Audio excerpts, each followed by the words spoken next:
हां, मागील काही दिवसांआधी माझ्याकडे एक भाकर तीन चुली पुस्तक आली आणि काही कारणास्तव ती वाचायची राहून गेली. परंतु उन्हाळ्यामध्ये मी ती वाचायला सुरुवात केली आणि मी भारावून गेलो.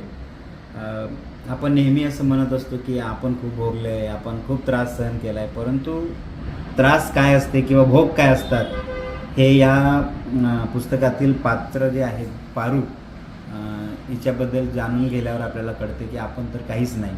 आभाळा एवढं संकट त्यांचं आहे, त्यांनी भोगलेलं आहे. त्यांच्या दृष्टीने किंवा त्यांच्या कंपॅरिझनमध्ये आपण काहीही नाही.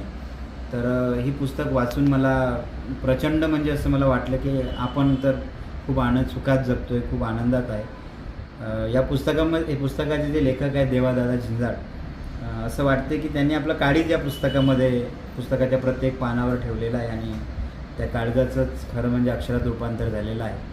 आणि मी सर्वांना विनंती करण्यापेक्षा सर्वांना सांगेल की तुम्हीही नक्की हे पुस्तक वाचा.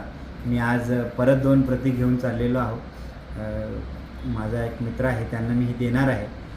त्याने फार विनंती केलेली आहे आणि तुम्हालाही विनंती आहे की तुम्ही नक्की ही पुस्तक वाचा. जीवनामध्ये अनेक जे वाचक आहेत, अनेक तुम्ही पुस्तकं वाचलं असेल, परंतु ही मिस करू नका, अशी सर्वांना मी विनंती करतो. धन्यवाद.